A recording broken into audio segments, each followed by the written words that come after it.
त्रयगुरुः कृष्णं नमस्याम्यहम् कृष्णेनामरशत्रवो विनिहताः कृष्णाय तस्मै नमः।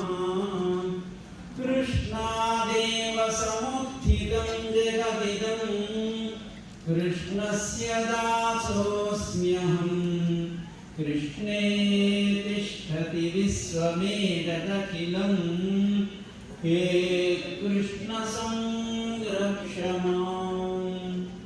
काश्यपान्वय संजातं नारायणपदाश्रितं श्रीमन्नारायणं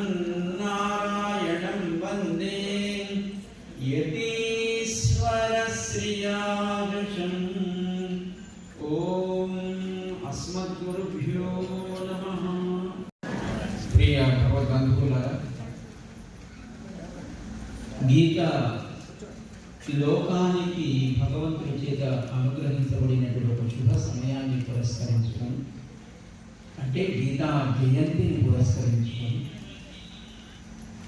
మానవ జాతికి యావత్తుకు కూడా అది ఒక చక్కటి మార్గాన్ని నిర్దేశింపచేసేది అనే ఒక విశ్వాసంతో మనమంతా కూడా ఆ భగవంతుడి యొక్క వాణిని వినాలి, దానిని ఒకసారి స్మరించాలి అని ప్రతి సంవత్సరం కూడా సహస్రగల గీతార్చన అనే కార్యక్రమాన్ని మన సూర్యాపేట పట్టణంలో మనం జరుపుకుంటున్నాం. చాలా సంతోషం. దాని ఒక వారోత్సవంగా లేదా సప్తాహంగా జరుపుకోవాలి. ఎవరెవరికి వారి వారి అనుకూలతను బట్టి వారి వారి గృహాలలో ఆలయాలలో గీతా పారాయణం సాగాలి. అందరూ ఒక చోటికి చేరి చివరిగా ఆ గీత సహస్రగల గీతార్చనని దాన్ని సుసంపన్నం చేసుకోవాలి అని ఈ ప్రాంతంలో ఉండేటువంటి దేవాలయాలు అలాగే ధార్మిక సంస్థలకు ఐక్య వేదికగా ఏర్పడి జరుపుతున్నటువంటి ఈ కార్యక్రమానికి వచ్చిన భాగవతోత్తములందరికీ కూడా ముందుగా శుభ స్వాగతాన్ని తెలుపుతున్నాం.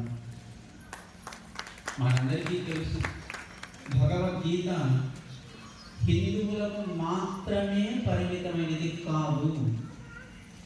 ఏదో ఒక సందర్భంలో మన ఆచార్యుడైనటువంటి జిఎస్ స్వామి వారిని ఎవరో కానుగా అడిగట, స్వామి, ఇప్పుడు మనం ప్రపంచంలో చూస్తున్నటువంటి ప్రధానమైనటువంటి మతాలు, అది క్రిస్టియానిటీ కావచ్చు, లేదా ముస్లిమ్స్ కావచ్చు, లేదా హిందువులు కావచ్చు.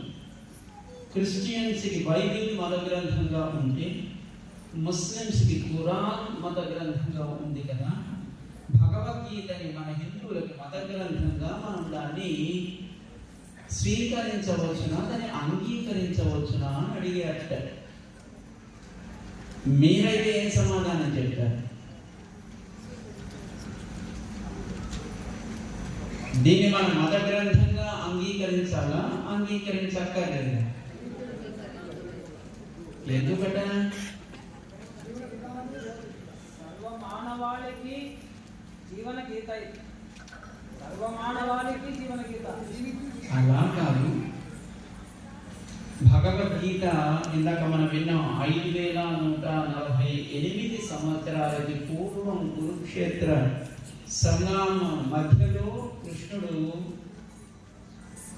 దీన్ని, ఈ హింసను నేను చేయలేనయ్యా, ఈ బంధుజన హత్యను నేను చేయలేనయ్యా, నకాంక్షే విజయం కృష్ణ నచ రాజ్యం సుఖాని చ, వీళ్ళందరినీ చంపి నేను ఈ రాజ్యాన్ని, దానివల్ల ఏర్పడే భోగాల్ని నేను అనుభవించాలని కొనుక్కోవడం లేదయ్యా, కానీ నేను యుద్ధం చెయ్యలేను సుమా అని ధర్మమేదో అధర్మమేదో తెలియని స్థితిలో ఉన్న అర్జునుడికి భగవంతుడు సకల ఉపనిషత్సారమైనటువంటి గీతను ఉపదేశం చేశాడు అని మనకి పెద్దలు వివరిస్తారు.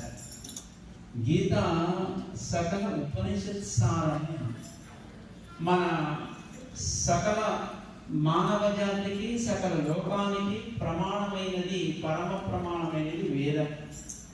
ఆ వేదంలో ఉండేటువంటి సారాన్ని వేద అంతములుగా, వేదములో ఉండేటువంటి ఆ విషయానికి అతి దగ్గరగా ఉండి మనకి ఆ వేద విషయాన్ని స్పష్టం చేసేటువంటి ఉపనిషత్తు, దానికి ఉపనిషద అంటే దగ్గరగా ఉంటుందని నాకు అర్థం. ఆ ఉపనిషత్తులలో వేదంలో ఉండేటువంటి సారాన్ని మొత్తం కూడా మనకి భగవంతుడు తాను వేదంతో పాటు లోకానికి అనుగ్రహించాడు. అలా అనుగ్రహించబడినటువంటి ఉపనిషత్తులు మళ్ళీ అది కూడా మంత్రభాగమే కనుక దానికి కూడా ఒక స్వరం ఉంటుంది కనుక అందరూ దాన్ని అది ఉచ్చరించడం అది యోగ్యంగా ఉండదు అని అనుకున్నాడేమో. భగవద్గీతగా చెప్పాల్సినటువంటి సమయం ఏర్పడింది కనుక అర్జునుడిని ఒక కారణంగా పెట్టుకొని లోకానికి భగవద్గీతను తాను ఉపదేశం చేశాడు. అలా ఉపదేశం చేసే కాలానికి లోకంలో వైదిక ధర్మం తప్ప, హైందవ సంప్రదాయం తప్ప మరొక మతం ఈ లోకంలో ప్రపంచంలో దానికి కనీసం కళ్ళు తెరిచి పుట్టుక కూడా ఏర్పడినటువంటి కాలం అది. కనుక భగవద్గీత మొన్నటికి మొన్న 3 సంవత్సరాల క్రితమో లేదా 2.5 ఏళ్ల క్రితమో ఏర్పడినటువంటి ఒక క్రిస్టియానిటీకో లేదా ఒక ముస్లిం మతానికో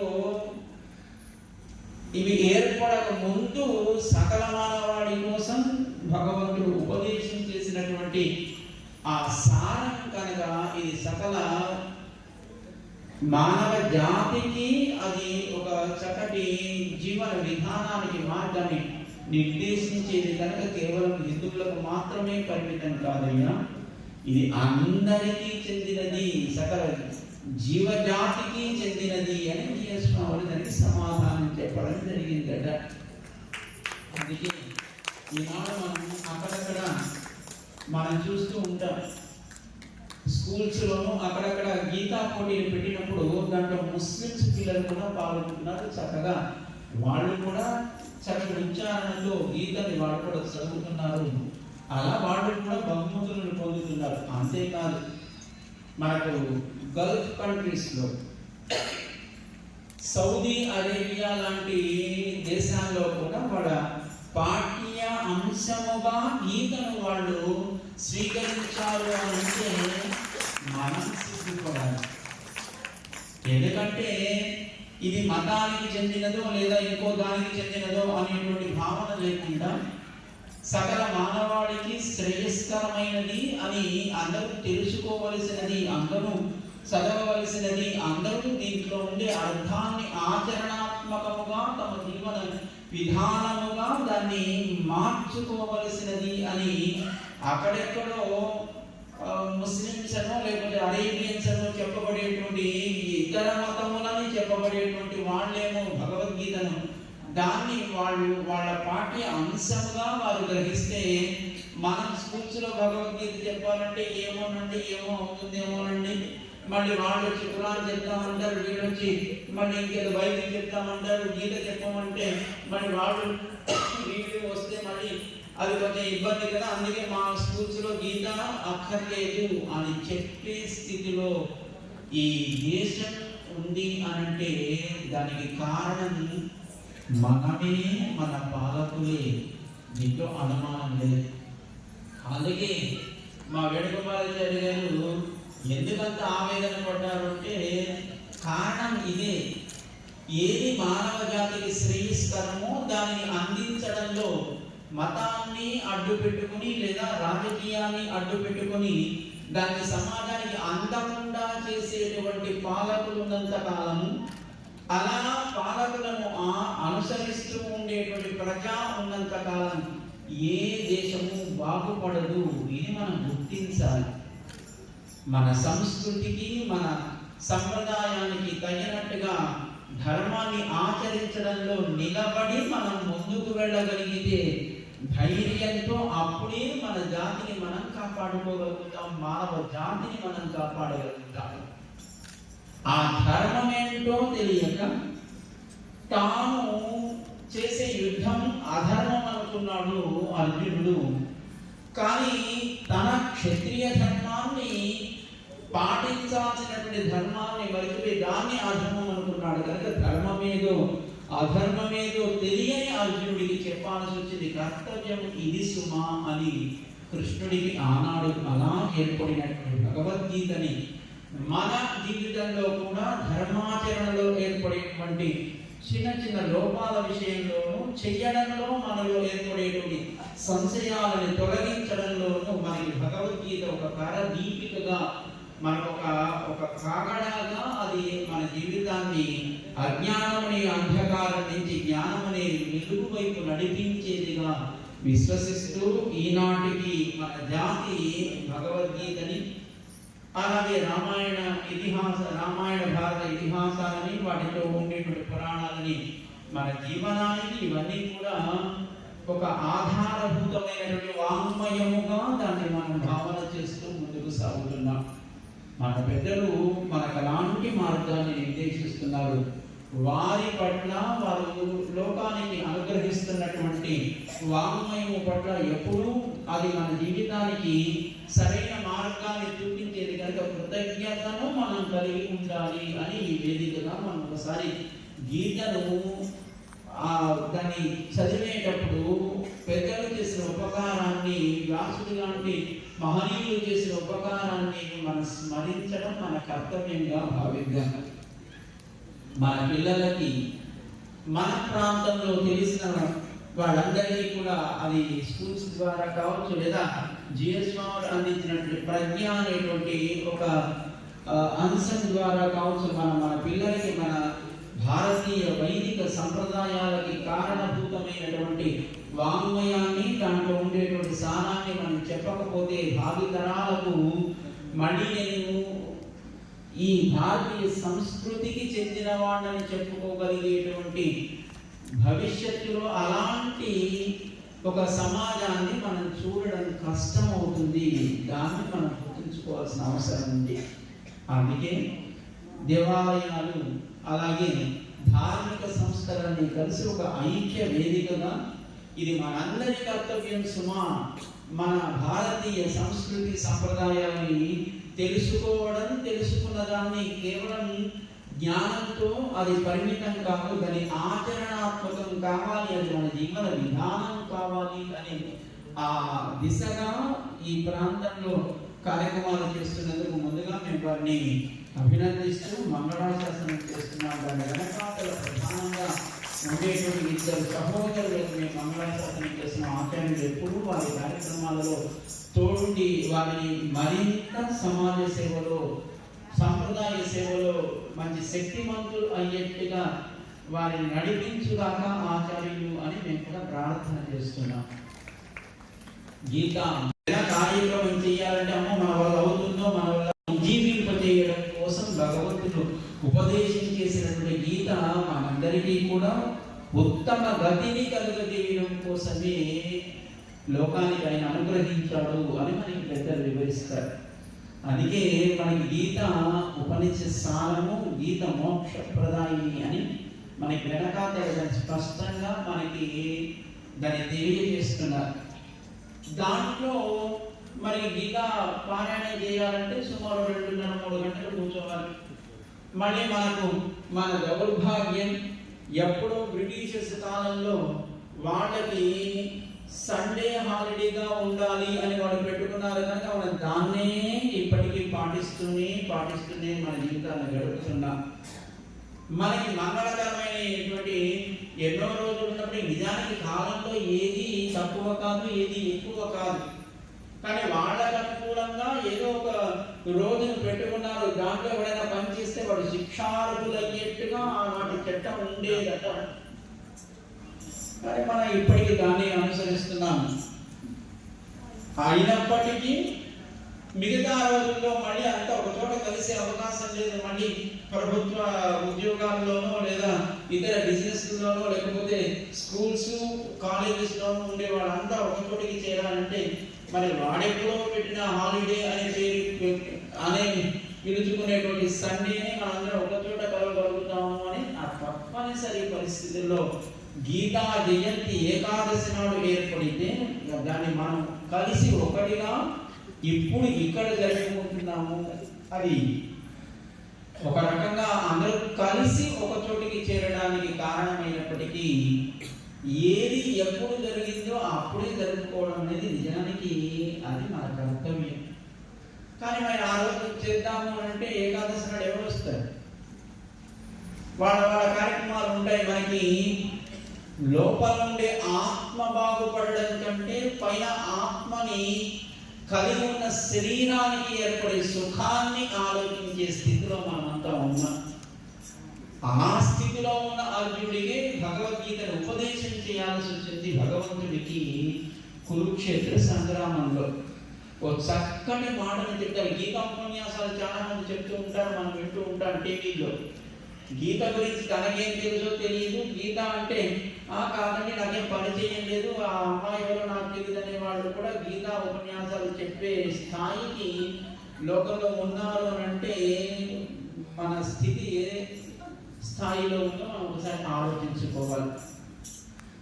దాంట్లో కొన్ని సందర్భాల్లో భగవంతుడు చెప్పేదాన్ని సకలంగా దాన్ని స్పష్టంగా వ్యాఖ్యానం చేసినట్టే మహనీయులు భగవద్ రామానుజులు గీతా భాష్యము అనే ఒక గ్రంథాన్ని వారు లోకానికి అనుగ్రహించారు. ఆ గ్రంథాన్ని వారు అనుగ్రహించడానికి కూడా కారణమైనది గీత విషయంలో ఒక 6 మొత్తం 18 అధ్యాయాల విషయంలో లోకానికి యామనాచార్య స్వామి వారు అందించినట్టు గీతా సంగ్రహం అనేటువంటి ఒక గ్రంథం కారణం. దాని విషయాన్ని చెప్తారు. గతాసు నగతాసు నానుశోచంతి పండితా. పండితులు అంటే జ్ఞానం కలిగిన వాడు అని అర్థం. పండితులు అంటే చదువుకున్న వాడని కాదు, జ్ఞానం కలిగిన వాడు. ఏ జ్ఞానం కలిగిన వాడు అంటే తత్వజ్ఞానం కలిగిన వాడు.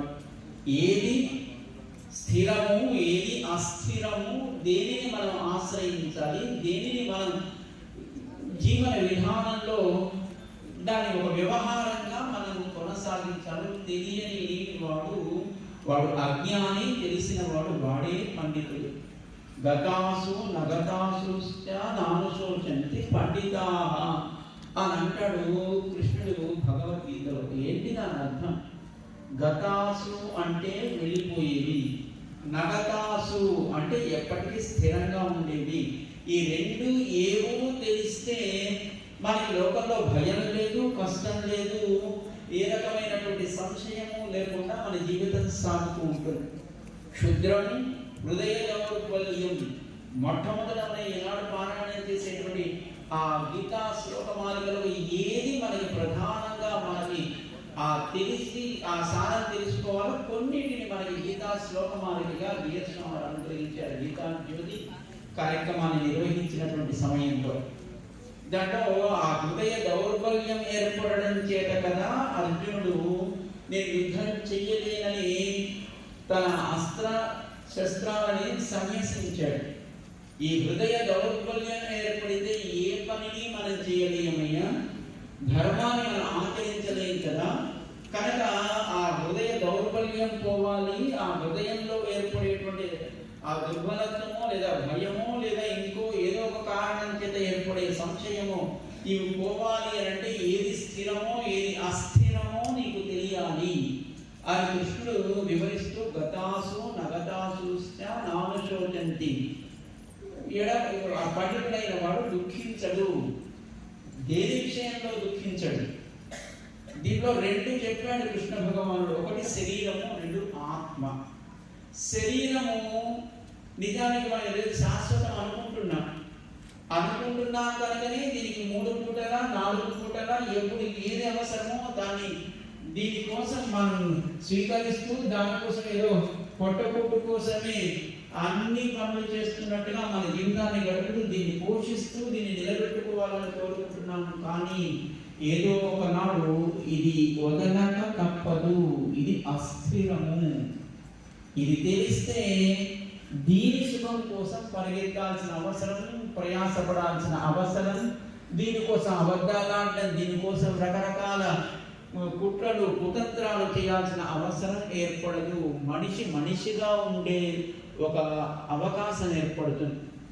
ఎందుకంటే శరీరం అస్థిరం, దానికోసమే మనం చేసేటువంటి పనులన్నీ లోకంలో వ్యవహారంగా సాగుతున్నాయి కనుక. అలాగే స్థిరమైనది ఆత్మ.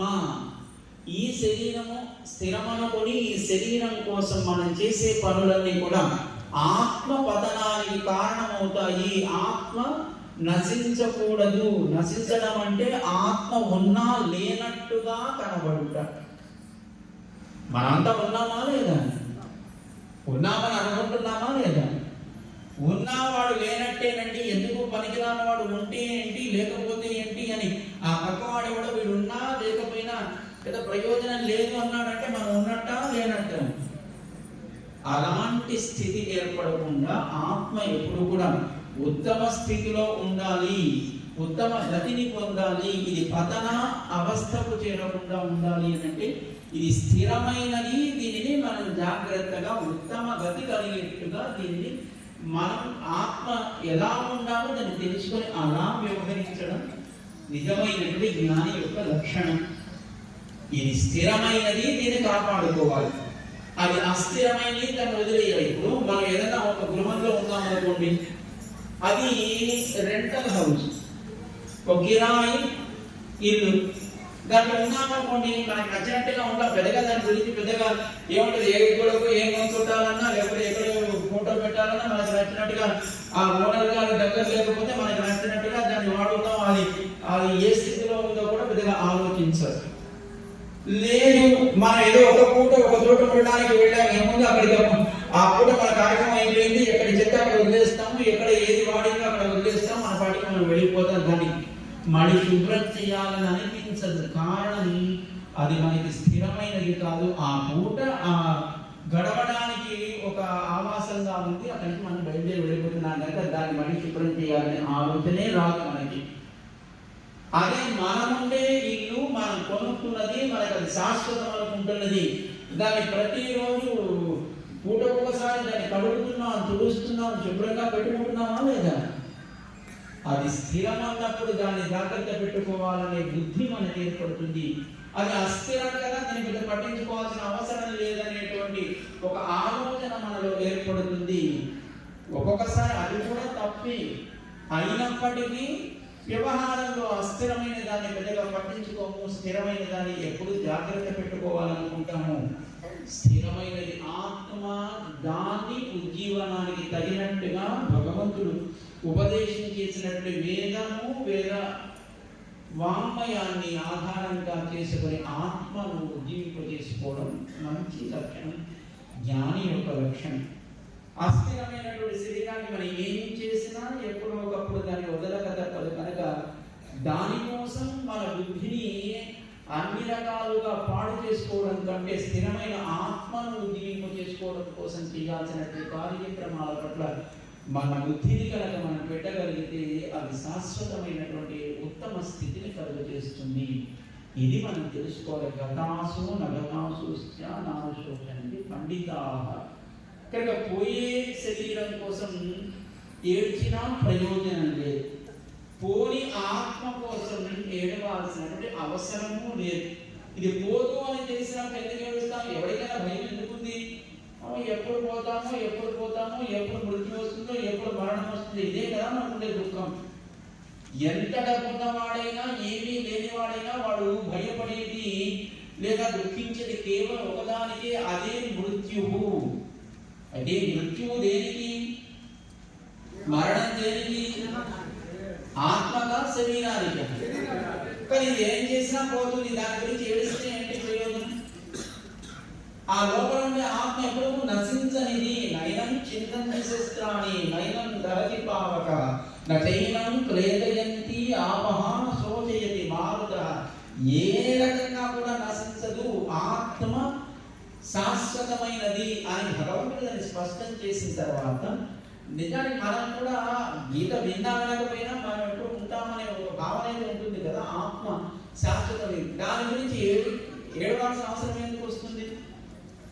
ఏది పోతుందో దానివల్ల దుఃఖం ఏర్పడుతుంది, ఏది పోదో దానివల్ల మనకు దుఃఖం ఎప్పుడు కూడా ఏర్పడదు. మనం ఏదైనా సంపాదించింది పోతుంది అనిపించింది అనుకోండి, ఇంకేమైనా ఏడిపోయినా కాదా?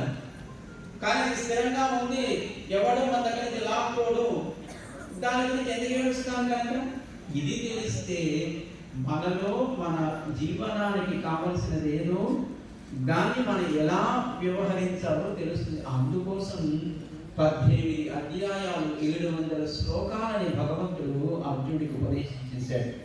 అయితే దాంట్లో మొదటి కొన్ని అధ్యాయాలు విశ్వకర్మ సందర్శన యోగం వరకు 10 అధ్యాయాల వరకు చెప్పాల్సినటువంటి సారమేదో చెప్పి, అప్పటికి కూడా ఇంకా సంశయాలు ఏర్పడితే దాన్ని వివరించడం కోసం మరొక 8 అధ్యాయాలని భగవంతుడు వివరణాత్మకంగా చెప్పాల్సి వచ్చింది.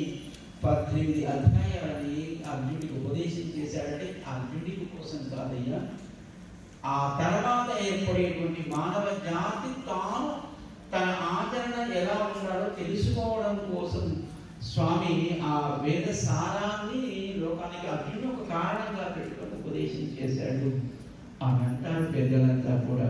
అందుకోసం మనం కూడా భగవద్గీతని, ఆ గీతలో ఉండేటువంటి సారాన్ని తెలుసుకుంటూ మన జీవనాన్ని గడుపుదాము అని పెద్దలు చూపించే మార్గంలో మనం ముందుకు సాగుతాం. దానికి సంబంధించిన ఒక శ్లోకం కూడా మనం పారాయణం చేసే శ్లోకాల్లో ఒకటిగా ఉంది. దాన్ని మళ్ళీ ఆ సమయంలో వివరించుకుంటాం. ముందుగా మన పెద్దలు అందించిన వాంగ్మయాన్ని ఎప్పుడైనా మనం పారాయణం చేయాలంటే ముందు గురు పరంపరతో ఆరంభిస్తారు. ఆ తర్వాత ఏ గ్రంథాన్ని మనం పారాయణం చేయాలనుకున్నా ఆ గ్రంథాన్ని అనుగ్రహించినటువంటి మహనీయులు ఋషులు ఎవరో వారిని మనం ప్రార్థన చేస్తాం, వారికి కృతజ్ఞత ఆవిష్కరణ చేస్తాం. ఆ తర్వాత ఆ గ్రంథంలో ఉండేటువంటి గొప్పతనం ఏంటో దాన్ని ఒకసారి స్మరిస్తాం. ఆ తర్వాత గ్రంథంలోకి ప్రవేశిస్తాం. ఎందుకంటే ఇచ్చిన వారెవరో తెలియదు, ఏ గ్రంథమో దాంట్లో ఉండేటువంటి విషయం ఏంటో తెలియదు, దాన్ని మనకు అక్కడ దాకా తీసుకొచ్చినటువంటి గురు పరంపర ఏంటో తెలియదు. ఇవేమీ తెలియకుండా గ్రంథంలోకి నేరుగా ప్రవేశిస్తే ఈతరాని వాడు సముద్రంలో దూకితే ఏమవుతుంది, మళ్ళీ పైకి వస్తాడో లేదో తెలియదు. అర్థం కాని విషయాన్ని మనం ఏదైనా పట్టుకుంటే అది మళ్ళీ లక్ష్యానికి చేస్తుందో లేదో తెలియదు. కనుక ముందుగా ఆ అర్థం అయ్యే విషయము, దాని వెనకాతల దాన్ని అందించినటువంటి ఋషులు, ఆ వెనకాతలో ఆ ఋషి పరంపరని మన దాకా చేర్చినటువంటి గురు పరంపరని ఒకసారి స్మరించడం అనేది కర్తవ్యంగా భావిస్తారు. ముందుగా ఆ గురు పరంపరని స్మరిస్తూ ఆ తర్వాత భగవద్గీత వైభవాన్ని, ఆ గీతని మనకు ఉపదేశం చేసినటువంటి కృష్ణ పరమాత్మని ఒకసారి స్మరిస్తూ మన ఈనాడు పారాయణం చేయాల్సినటువంటి కొన్ని శ్లోకాలని మనం పారాయణం చేసుకుందాం. గురుభ్యో నమః.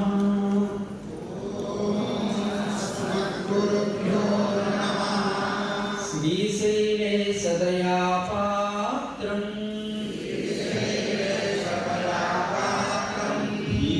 భక్త్యాది గుణార్ణవం యతీంద్ర ప్రవణం వందే రమ్యజామాతరం మునిం లక్ష్మీనాథ సమారంభాం నాథయామున మధ్యమాం అస్మదాచార్య పర్యంతం వందే గురు పరంపరా యో నిత్యమచ్యుత పదాంబుజయుగ్మరుక్మా వ్యామోహతః తదితరాణి తృణాయ మేనే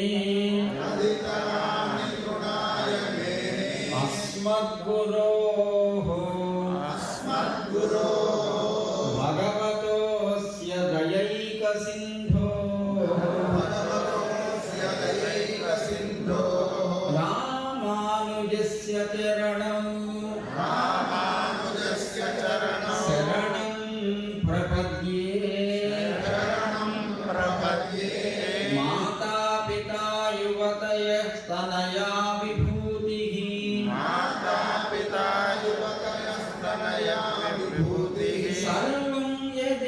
नियमेन मदन्वयानाम् आद्यस्य नः कुलपतेर्वकुलाभिरामम् श्रीमत्तदङ्घ्रियुगलं प्रणमामि मूर्ध्ना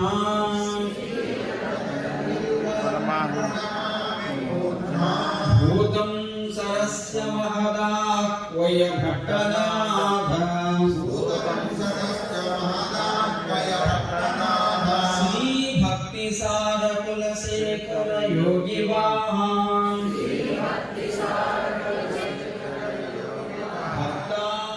भक्तांघ्रिरेणुपरकाल यतीन्द्र मिश्रान् श्रीमत्पराङ्कुशमुनिं प्रणतोऽस्मि नित्यम् शुक्लाम्बरधरं विष्णुं शशिवर्णं चतुर्भुजं प्रसन्नवदनं ध्यायेत् सर्वविघ्नोपशान्तये यस्य द्विरदवक्त्राद्याः पारिषद्या परस्यतम्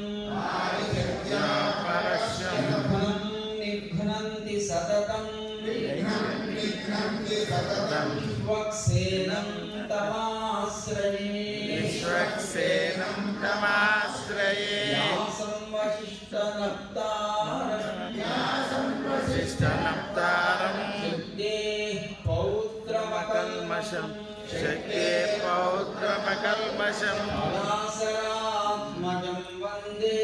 पराशरात्मजं वन्दे सुमदातं तपोनिधिं सम्यङ् न्यायकलापेन महता भारतेन च बृंहितवेदाय नमो व्यासाय विष्णवे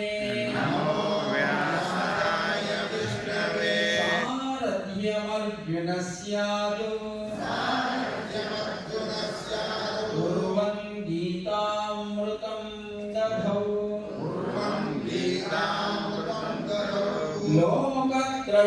लोकत्रयोपकाराय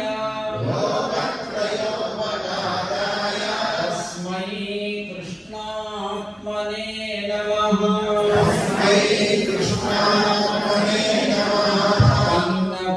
अन्नपारिजाताय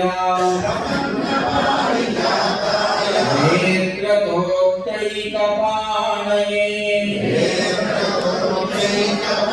ज्ञानमुद्राय कृष्णाय गीतामृतमुखे नमः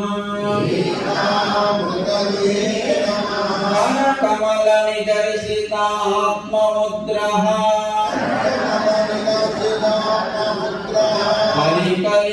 कलिकलितोन्नतबर्हि बर्हचूडः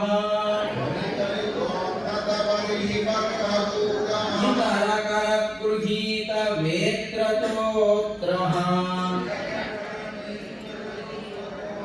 मम हृदि सन्निधि मातनोतु सौरिः अग्रे कृत्वा कमपि चरणं जानुनैकेन तिष्ठन् तस्यात् पार्थं प्रणयसदृशा चक्षुषा वीक्षमाणः सवेदोत्रं करसरसिजे दक्षिणे ज्ञानमुद्रा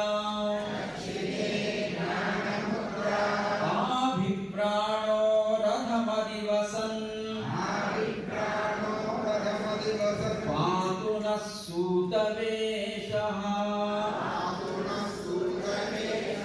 కృష్ణం కమలపత్రాక్షం పుణ్యశ్రవణకీర్తనం వాసుదేవం జగద్యోనిం నౌమి నారాయణం హరిం కృష్ణాయ యాదవేంద్రాయ జ్ఞానముద్రాయ యోగినే నాథాయ రుక్మిణీశాయ నమో వేదాంత వేదినే శ్రీకృష్ణ పరబ్రహ్మణే నమః. పరబ్రహ్మణే నిషాదంలో Live ఉన్నటువంటి recording. అర్జునుడిని చూసి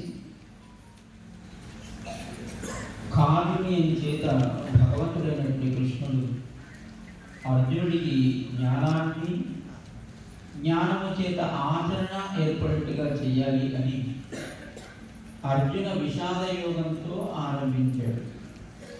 నిజానికి అక్కడ జరిగింది ఎవరికీ తెలియదు.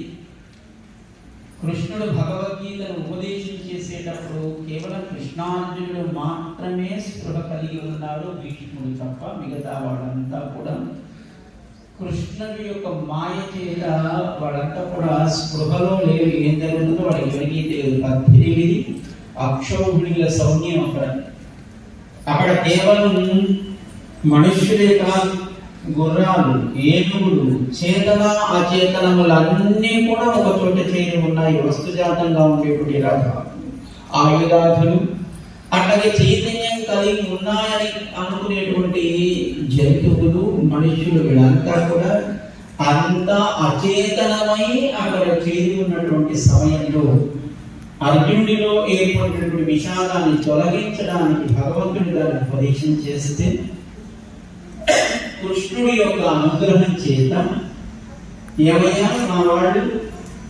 పాండవులు ఏమి చేస్తున్నారు యుద్ధంలో అని అడిగినటువంటి ధృతరాష్ట్రుడి యొక్క ప్రశ్నకి సమాధానంగా కృష్ణ అనుగ్రహం చేత సంజయుడు వివరించినదే మనకి గీతగా లోకానికి అందింది.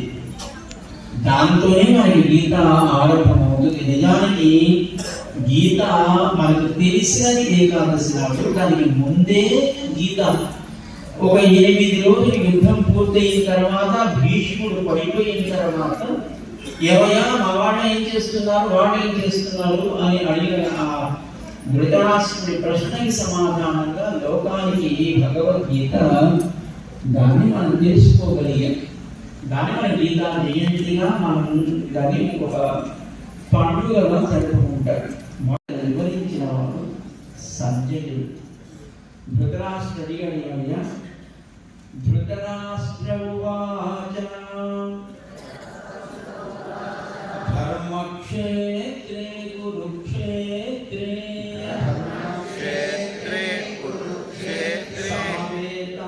సమవేతాయుత్సవః మామకాః పాండవాశ్చైవ కిమకుర్వత సంజయ. మామకాః అంటే నాకు చెందిన వాళ్ళు కౌరవులు, పాండవాశ్చైవ వాళ్ళు కూడా అక్కడే ఉన్నారు కదా. ఇద్దరు యుద్ధం చేయడానికి సిద్ధపడ్డారు. ఆ సిద్ధపడిన వాళ్ళు ఏం చేస్తున్నారు, భీష్ముడు పడిపోయేంత వరకు ఏం చూస్తున్నారు, వాళ్ళు ఏం చేస్తున్నారు అని అడిగాట ధృతరాష్ట్రుడు. అంటే ఏం జరిగిందో చెప్పడం ప్రారంభించాడు సంజయుడు. దాంట్లో మనకి ఒక్కొక్క అధ్యాయంలో కొన్ని శ్లోకాలు మనకి మన జీవనానికి మరింత దగ్గరగా ఉండే కొన్ని శ్లోకాలని ఏది వాటిని ఒక గీతా మాలికగా శ్లోకమాలికగా మనకి అనుగ్రహించినటువంటి మహనీయులు ఆచార్యులు శ్రీ శ్రీ శ్రీ తిరుమల చినసింహనారాయణ జీయస్వామి అందించినటువంటి గీతా శ్లోకమాలికను మనం ఈ పూట మనకున్న కొద్ది సమయంలో దాన్ని స్మరించే ప్రయత్నం చేద్దాం. తస్మాద్ పరిహార్యేర్థే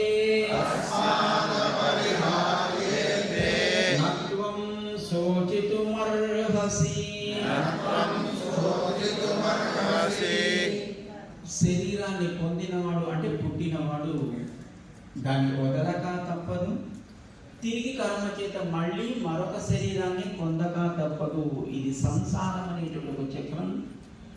దీంట్లో అందరూ సమానమే. డబ్బున్నవాడు లేనివాడు, కులము మతము వర్ణము వర్గము ఏది కూడా దీంట్లోకి చేరకుండా చేసేది కాదు.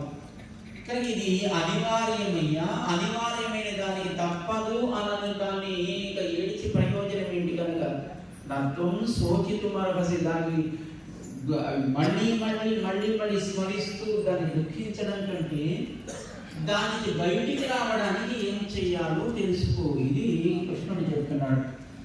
కర్మణ్యేవాధికారస్తే మా ఫలేషు కదాచన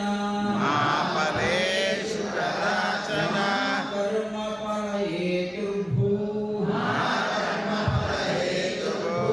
మాతే సంగోస్త్య కర్మణి. కర్మ చేయడం వరకే మనకుండే అధికారం, అంతే తప్ప ఆ కర్మ వల్ల కొంత ఫలం విషయంలో మనకు అధికారం లేదు. అది ఇచ్చువాడు భగవంతుడు. ఈ కర్మ అనివార్యం, అంతేకాదు కానీ చేసే కర్మ అది ఎలా చేయాలంటే సంగమం ఏర్పడకుండా, ఫల సంగమాన్ని కోరకుండా, దాని నుంచి ఏదో మనం పొందాలనే ఆలోచన లేకుండా కర్మ చేయాలి. అనివార్యం కనుక పిల్లవాడు చదువుకోవాలి, ప్రతిరోజు ఉదయాన్నే లేచి స్కూల్కి వెళ్ళాల్సిందే. వెళ్ళని ఏడ్చినా మానం చేసినా అమ్మా నాన్న బెదిరించో కొట్టో తీటో స్కూల్కి పంపిస్తారా లేదా? ఎలాగూ వెళ్ళాల్సినటువంటి ఆ స్కూల్ అనేటువంటి ఒక కర్మ విషయంలో ఏడ్చినా తల్లిదండ్రులు దాన్ని అంగీకరించరు కనుక ఏడవకుండా వెళ్ళడం సుఖం కదా. ఇది పిల్లవాడి స్థాయిలో. లేదు ఎలాగూ తప్పని ఉద్యోగంలో అయ్యే ఏ ఉద్యోగంలో అనుకోవడం కంటే చేయాల్సిందే కదా, చేసుకుంటూ వెళ్ళిపోవాలి. అది ఉద్యోగము, వ్యాపారము, జీవనము ఏదైనా ఇది అనివార్యం కనుక దీని విషయంలో దుఃఖించడం కంటే దీన్ని ఆ వ్యవహారంలో మన ప్రమేయం లేకుండా కర్మ చేయడం వల్లనే మన అధికారం తప్ప దానివల్ల ఏ ఫలం వస్తుందో అనే ఆలోచన లేకుండా జీవనాన్ని సాగించడమే నిజమైనటువంటి జ్ఞానం కలిగిన వారి యొక్క స్థితి. దాన్ని మనకి కృష్ణుడు వివరించాడు. దుఃఖేష్వనుద్విగ్నమనాః సుఖేషు విగతస్పృహః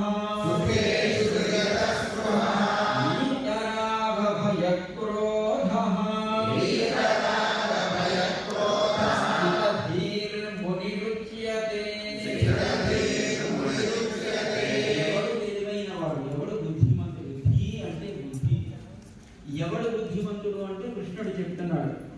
దుఃఖములలో మనస్సును అది విచలితం కాకుండా, అలాగే సుఖాలలో అబ్బ నాకంటే గొప్పవాడు లేడు అని స్పృహ కోల్పోకుండా. స్పృహ కోల్పోవడం అంటే మనం ఏదో సాధించేసామనుకుని కళ్ళు నెత్తి మీదకి వచ్చేసిన తర్వాత ఇవన్నీ పట్టించుకోకుండా ఉండే స్థితి ఒక్కొక్కప్పుడు ఏర్పడుతూ ఉంటుంది అందరిలోనూ. దాన్ని అంటే మన స్థితి ఏంటో తెలియకుండా ప్రవర్తించుట.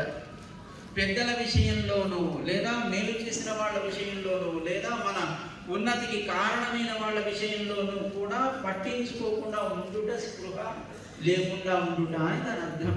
కానీ అలాంటి స్థితి ఏర్పడకుండా ఏదైనా ఒక కష్టం ఏర్పడినటువంటి దుఃఖం లేకుండా ఎవరైతే ఉంటాడో ఆ రెండు విషయాలలో కూడా, రెండు స్థితులలో కూడా ఎవడు స్థిరంగా ఉంటాడో వాడే నిజమైనటువంటి బుద్ధి కలిగిన వాడు, వాడే ధీమంతుడు సుమా అంటాడు కృష్ణుడు. ధ్యాయతో విషయాన్ పుంసః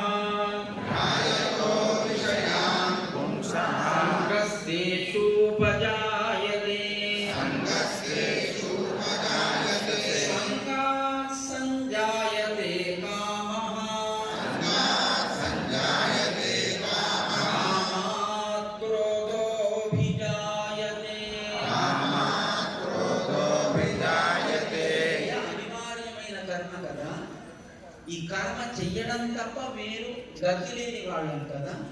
అసలు ఈ కర్మ వల్ల మనకి దుఃఖం ఎందుకు ఏర్పడుతుంది? కర్మ వల్ల ఏర్పడే సుఖానికి మనం ఎందుకు మోహపడుతున్నాము? ఈ కర్మ బంధం మనకి ఏర్పడకుండా ఉంటే ఏం చెయ్యాలి అడిగాడు అర్జునుడు. అంటే ఏం చెయ్యక్కర్లేదయ్యా, నువ్వు ఆలోచించే విధానంలో మార్పు రావాలి. అసలు నీకు ఈ కర్మ ఎందుకు ఏర్పడుతుందో తెలియాలి. ఆ కర్మ ఎందుకు ఏర్పడుతుంది అంటే ఇంద్రియముల చేత మన చుట్టూ ఉండేటువంటి ప్రకృతిలో ఉండేటువంటి విషయములు అని వాటికి పేరు. కళ్ళతో చూసే దాని విషయం అంటారు, చెవులతో వినేదాని విషయం అంటారు, నోటితో ఆ నాలుకతో రుచి చూసేదాని విషయం అంటారు, చర్మంతో మనం పొందేటువంటి ఆ స్పర్శ అనుభవాన్ని విషయం అంటారు. అంటే ఇంద్రియాల వల్ల కలిగే అనుభవాలన్నీ కూడా ప్రాకృతికమైన అనుభవాలన్నీ కూడా విషయములు. అవి ఇంద్రియములకు ఆహారాలుగా ఉంటాయి. మనం ఏం చేస్తున్నాము? వీటిని ఎప్పుడు స్మరిస్తూనే ఉంటాం. ఇది బాగుంది, అది బాగుంది, దీని రుచి బాగుంది, ఈ స్పర్శ బాగుంది, దీని వాసన బాగుంది.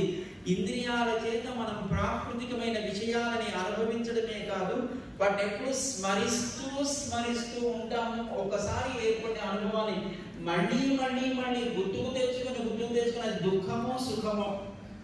ఎవరైనా తిట్టాడని తప్ప వాడు నన్ను తిట్టాడండి అలా కుమిలి ఏడుస్తాం.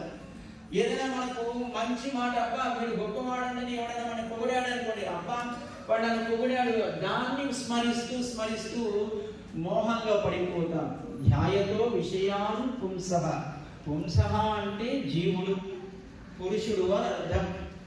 ఈ పురుషుడు లేదా జీవుడు ఈ విషయముల చేత ఏర్పడిన అనుభవాన్ని మళ్ళీ స్మరించడం చేత దానివల్ల ఏమవుతుంది? సంగమం ఏర్పడుతుంది. ఆ విషయం చేత, విషయానికి కారణమైన వస్తువు చేత ఒక సంబంధం ఏర్పడుతుంది, ఒక సంగమం, ఒక చేరిక ఏర్పడుతుంది. దానివల్ల ఏమిటి? సంగాత్ సంజాయతే కామః.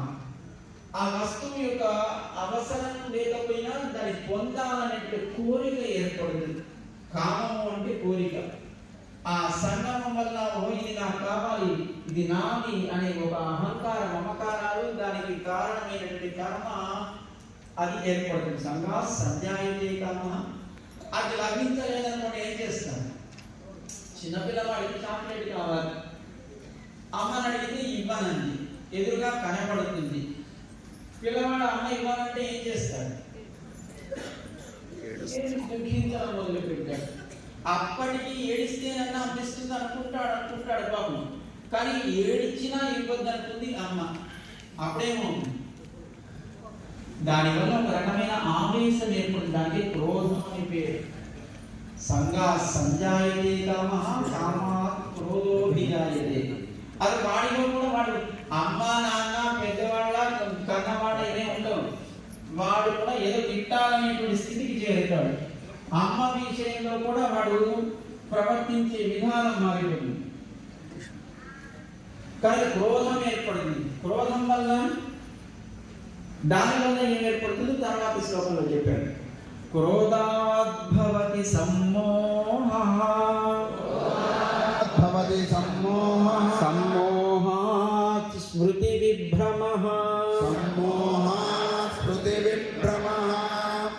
స్మృతి భ్రంశాత్ బుద్ధినాశో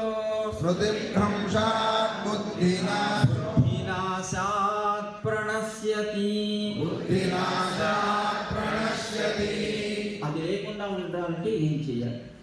యద్యదాచరతి శ్రేష్ఠః తత్తదేవేతరో జనః సయత్ ప్రమాణం కురుతే లోకస్తదనువర్తతే. వాడు చూపించిన మార్గం ఏదో అది మనకు శ్రేయస్సును కలిగిస్తుంది. శ్రేయాన్ స్వధర్మో విగుణః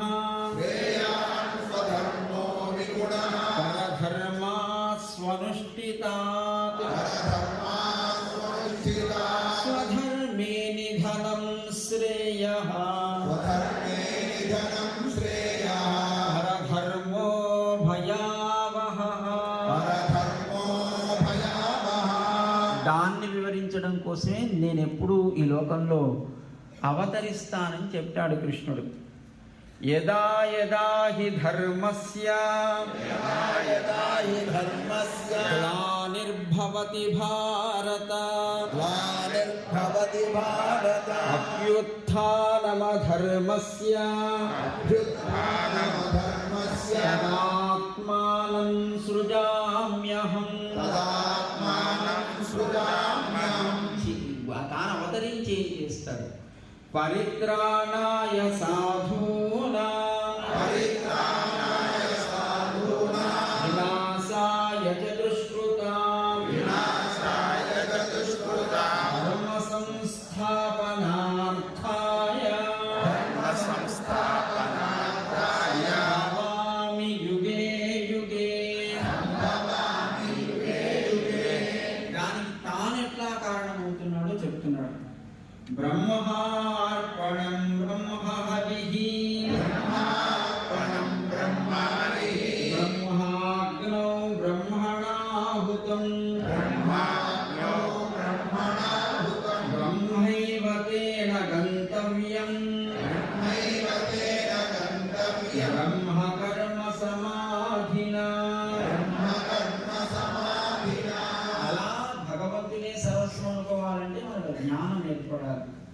జ్ఞానేన తు తదజ్ఞానం ఏషాం నాసితమాత్మనః ఏషామాదిత్యవత్ జ్ఞానం ప్రకాశయతి తత్పరం ఉద్ధరేదాత్మనాత్మానం నాత్మానమవసాదయేత్ ఆత్మైవ హ్యాత్మనో బంధుః ఆత్మైవ రిపురాత్మనః. ఇక్కడ 2 సార్లు ఆత్మ పదాన్ని వాడాడు భగవంతుడు. అంటే ఆత్మే ఆత్మకి శత్రువు, ఆత్మే ఆత్మకి బంధువు. ఒక్కటే ఆత్మ తనకు తానెలా శత్రువు అవుతుంది, తనకు తానెలా బంధువు అవుతుంది అంటే 2 సార్లు ప్రయోగించినటువంటి ఆత్మ అనే శబ్దంలో మొదటి ఆత్మ అనే శబ్దం మనస్సని, రెండవ ఆత్మ అనే శబ్దం జీవుడు అని అర్థం. మన ఏవ మనుష్యాణం కారణం బంధమోక్షయో అని మనకి పురాణం చెప్పినట్టుగా ఆ మనస్సే ఆత్మ పతనానికి కారణం, ఆ మనస్సే ఆత్మ ఉజ్జీవనానికి కూడా కారణమవుతుంది అని ఆ శ్లోకార్థం. యుక్తాహార విహారస్య యుక్తచేష్టస్య కర్మసు యుక్తస్వప్నావబోధస్య యోగో భవతి దుఃఖః.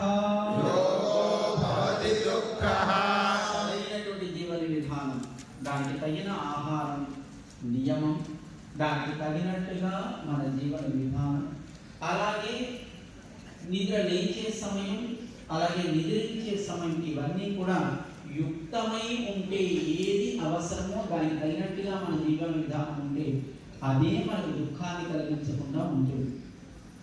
అసంశయం మహాబాహో దుర్నిగ్రహం చలం అభ్యాసేన తు కౌంతేయ వైరాగ్యేణ చ గృహ్యతే. అలాంటి ఏం చేయాలి? అభ్యాసం అభ్యాసం అభ్యాసం. మళ్ళీ మళ్ళీ మళ్ళీ మళ్ళీ ఒక చదవాల్సిన విషయాన్ని మళ్ళీ మళ్ళీ మళ్ళీ చదవడం ద్వారా బుద్ధిలో దాన్ని ఎలా స్థిరంగా ఉంచుకుంటామో, చేసే కర్మ చేసే పని కూడా మళ్ళీ మళ్ళీ మళ్ళీ అది చేస్తూ చేస్తూ ఉంటే అది కూడా మనకు అలవాటు అవుతుంది. ఆ క్రమంలో మన జీవితాన్ని సాధించగలుగుతాం. పార్థనైవేహనాముద్ర వినాశస్తస్య విద్యతే कल्याणकृत् कश्चित् दुर्गतिं तात गच्छति मनुष्याणां सहस्रेषु कश्चित् यतति सिद्धये यततामपि सिद्धानां कश्चिन्मां वेत्ति तत्त्वतः లక్షల కోట్ల మందిలో ఎవడో ఒకడు నా గురించి తెలుసుకోగలుగుతాడు. ఆ తత్వాన్ని తెలుసుకున్నవాడు ఉద్ధరింపబడగలుగుతాడు. బహూనాం జన్మనామంతే జ్ఞానవాన్ మాం ప్రపద్యతే వాసుదేవః సర్వమితి సమహాత్మా సుదుర్లభః.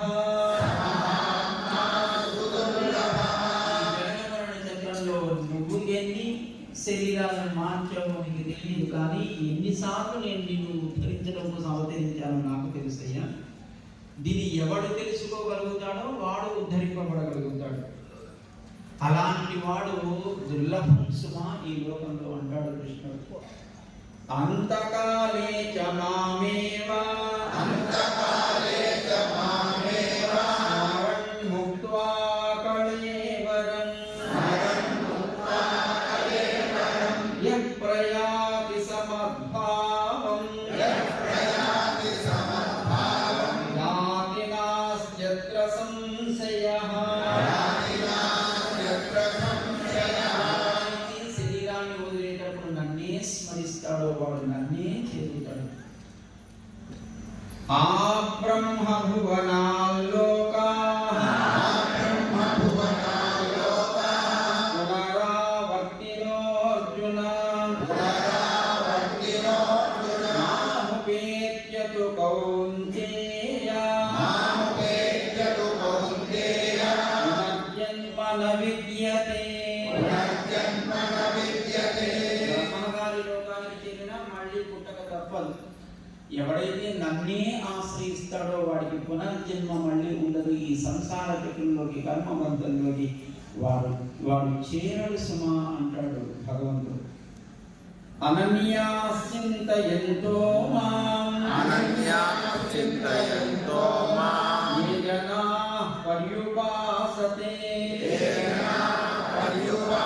తేషాం నిత్యాభియుక్తానాం యోగక్షేమం వహామ్యహం.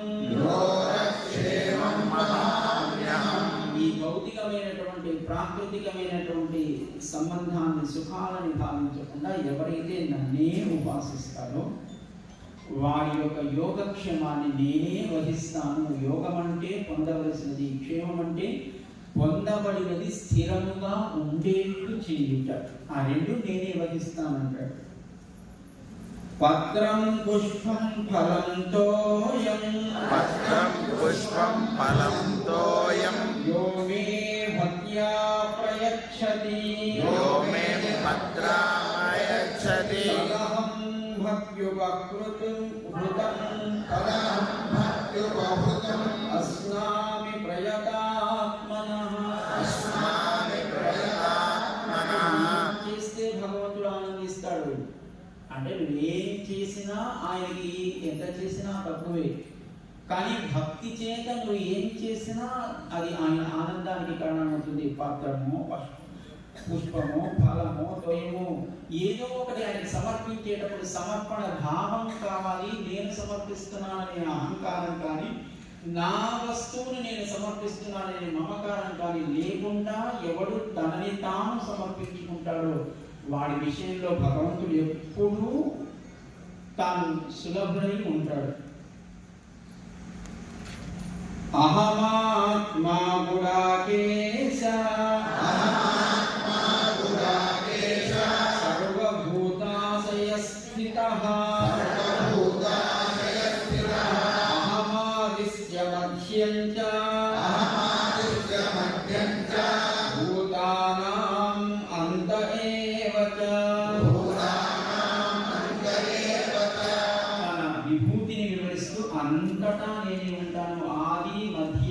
అంతములన్నీ కూడా తానే అయి ఉంటాడు అని స్వామి చెప్పాడు. యద్యద్విభూతిమత్సత్వం శ్రీమదూర్జితమేవ వా తదేవావగచ్చత్వం మమ తేజోంశ సంభవం. ఈ కంటికి కనబడుతున్నది కనబడనిది సకల జగత్తు అది నా అంశమే. నువ్వు దేన్ని చూస్తున్నావో అది నేనే, దేన్ని చూడలేకపోతున్నావో దానికి కారణమేమని నేనే. భక్త్యా త్వనన్యయా శక్యం అహమేవం విధోర్జున జ్ఞాతుం ద్రష్టుం చ తత్వేన ప్రవేష్టుం చ పరంతప. నన్ను చేరాలన్నా నన్ను తెలుసుకోవాలన్నా భక్తి తప్ప వేరే ఏది ఉపాయము కాదు. ఆ భక్తికి కారణమైనటువంటి స్వామిని ఆశ్రయించడం తప్ప వేరేది మనకి ఆయనని చేరటంలోనూ ఆయన విషయాన్ని తెలుసుకోవడంలోనూ ఏది మనకి లోకంలో కారణం అయ్యి ఉండదు. మత్కర్మకృత్ మత్పరమో భక్త సంగవర్జితః నిర్వైరః సర్వభూతేషు సమామేతి పాండవ. ఆయన చేసేటువంటి సేవ సంగమము లేకుండా ఫలాన్ని అపేక్షించకుండా ఉండరు. అద్వేష్టా సర్వభూతానాం మైత్రః కరుణ ఏవ చ నిర్మమో నిరహంకారః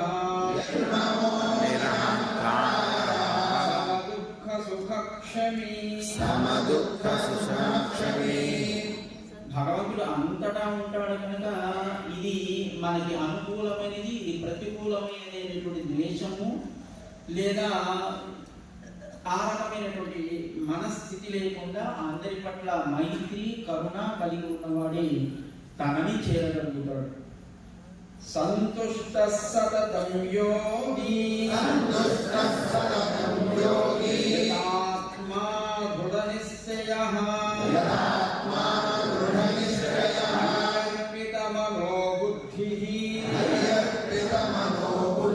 యో మద్భక్తః సమే ప్రియః.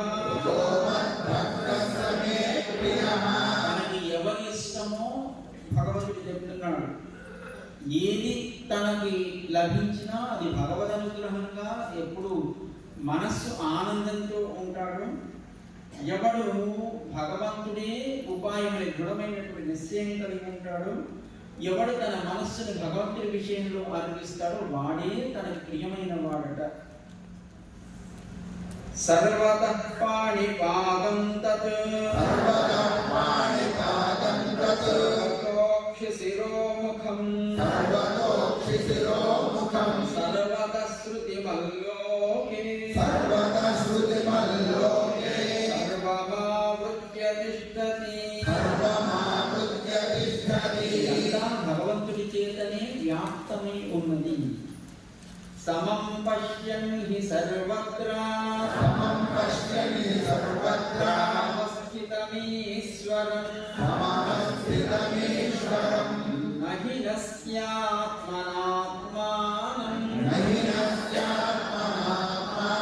తతో యాతి పరాం గతిం. అంతటిని సమంగా భావించేవాడు తానే పరమగతి అయినటువంటి భగవత్ సన్నిధానానికి చేరగలుగుతాడు. మానవమానయోస్తుల్యః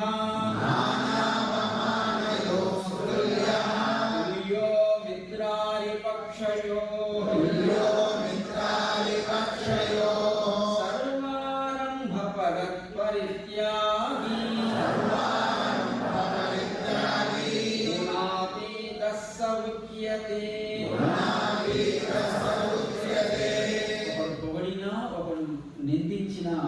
సమంగా మనస్థితి కలిగిన వాడు కూడా వాడే గుణాతీతుడు. అంటే గుణములకు అతీతులు. గుణములంటే సత్వ రజస్తమో గుణములు ప్రాకృతికమైనటువంటి సంబంధాన్ని కర్మబంధాన్ని కలిగించేది. ఎవడైతే అన్ని విషయాలలో కూడా మనస్సు సమానంగా ప్రవర్తిస్తుందో వాడు గుణములకు అతీతమై ఉంటాడు, భగవంతుడికి ప్రియమై ఉంటాడు. శరీరం యదవాప్నోతి యత్రా పుత్రామతీశ్వరః వైతాని సంయాతి వాయుర్గంధాని వాసయాత్. దీంట్లోంచి ఆత్మ ఎలా వెళ్ళిపోతుందో చెప్తున్నాడు. ఒక పుష్పం నుంచి ఆ గంధం ఎలా అయితే అది వేరుగా ఉంటుందో అలాగే ఆత్మ కూడా శరీరం నుంచి వెళ్ళేటప్పుడు విడిపోతుంది. అహం వైశ్వానరో భూత్వా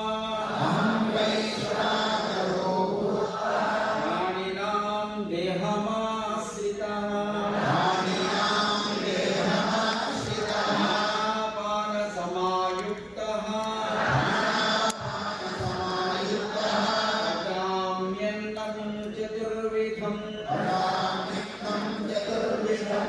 తాను సకల జీవరాశులలో శరీరాములలో వైశ్వానరమని పిలువబడే జఠర అగ్నిగా తానుండి మనం శరీర పోషణ కోసం ఏది రుచి అనుకుంటూ తింటున్నామో 5 విధాలుగా ఉండేటువంటి ఆ ఆహారాన్ని తాను పచనం చేస్తున్నాడు. అది జీర్ణమయ్యేట్టుగా చేస్తున్నాడు. తద్వారా దాని వల్ల శక్తి శరీరానికి ఏర్పడేట్టుగా చేస్తున్నాడు.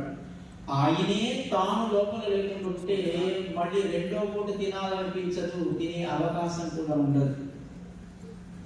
త్రివిధం నరకస్యేదం ద్వారం నాశనమాత్మనః క్రోధస్తథా లోభః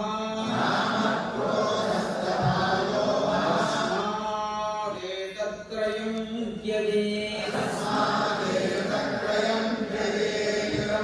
పొందాలంటే మూడిని వదిలేయాలి. ఈ మూడే మనకి నరక ద్వారములుగా ఆత్మ నాశనానికి కారణమై ఉంటాయి. కామము, క్రోధము, లోభము ఈ మూడే ఆత్మ వినాశనానికి కారణమైనవి. తస్మాత్ శాస్త్రం ప్రమాణంతే కార్యాకార్య వ్యవస్థిత శాస్త్ర విధానోక్తం కర్మ కర్తుమిహార్హసి. శాస్త్రమే ప్రమాణం. ఏది చెయ్యాలో ఏది చెయ్యకూడదో అదే మనకి శాస్త్రం విధిస్తుంది.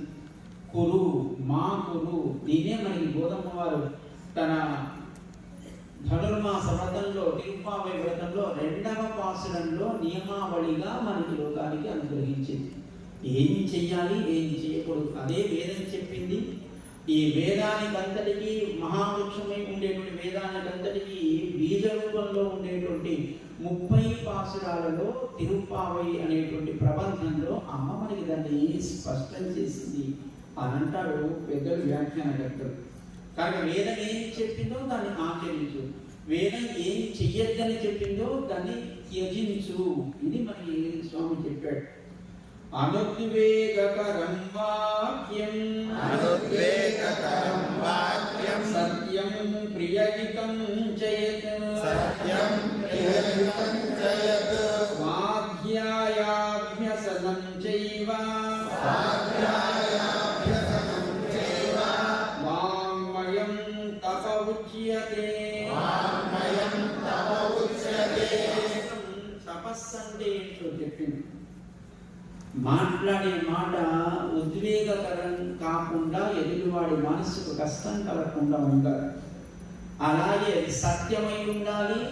సత్యమైనంత మాత్రాన ఎదుటివాడికి దుఃఖం కలిగించేది అది పలకకుండా ఉండాలి. సత్యమై ఉండాలి, ప్రియమై ఉండాలి. అలా మనం కనుక మన జీవనాన్ని మనం మార్చుకోగలిగితే అదే తపస్సు. అందుకే ముని అంటే ఏంటి? మననశీలుడు. ఎప్పుడు మనస్సులో భగవంతుని తప్ప ఇంకేది ఆలోచించకుండా అందరి ప్రియాన్ని కోరుకునేవాడు ముని. వాడే తపస్వి అవుతాడు. యజ్ఞదాత కర్మ యాజ్ఞం కార్యమేవ తత్ యజ్ఞోదానం తపశ్చైవ పావనాని మనీషిణా. నేను పవిత్రంగా ఉన్నానని చెప్పుకుంటాను, కానీ ఆ పవిత్రత ఎలా ఏర్పడుతుందో కృష్ణుడు చెప్పాడు. యజ్ఞము చేత, దానము చేత, తపస్సు చేత మనని మనం పవిత్రం చేసుకో. ఆత్మ ఉత్తమ గతిని పొందాలి అంటే, అలా ఉండాలంటే వాటిని వదిలేయద్దు సుమా. యజ్ఞము, దానము, తపస్సు ఇది ఎప్పుడూ ఆచరిస్తూ ఉండాలంట. యతః ప్రవృత్తిర్భూతానాం ఏన సర్వమిదం తతం స్వకర్మణా తమభ్యర్చ్య సిద్ధిం విందతి మానవః. మనుషులు సిద్ధిని పొందుట అంటే ఆత్మ ఉజ్జీవనాన్ని పొందుట ఎలా ఏర్పడుతుంది అంటే స్వకర్మణ తమభ్యర్చ్య, తన వర్ణానికి తగినట్టుగా, తన వర్గానికి తగినట్టుగా, తన మతానికి, తన యొక్క జీవన విధానానికి తగినట్టుగా స్వామిని తం అభ్యర్చ్య, ఆయనని ఆరాధనగా మనం ఎప్పుడు మన జీవనాన్ని సాగించాలి. అయితే దాన్ని ఎట్లా చేయాలి? ఆయన కోసం ఎందుకు చేయాలి అంటే, ఈ సకల జగత్తు ప్రవృత్తికి కారణమైన వాడు, అలాగే ఈ సకల జగత్తు ఎవరి చేత వ్యాప్తమై నిలబడి ఉన్నదో అలాంటి తత్వమైనటువంటి శ్రీకృష్ణుడిని తమ వర్ణానికి, వర్గానికి, తమ కర్మ ఆచరణకి తగినట్టుగా ఆయన యొక్క సేవగా తన జీవితాన్ని గడపడమే యజ్ఞము అని దాన్ని వివరించాడు. చివరిగా ఏం చెయ్యాలి? దీనే చరమ శ్లోకము, చరమ ఉపాయము. జ్ఞానం చేత, భక్తి చేత, కర్మ చేత నన్ను పొందవచ్చును అర్జున, కానీ అంత సులభం కాదయ్యా.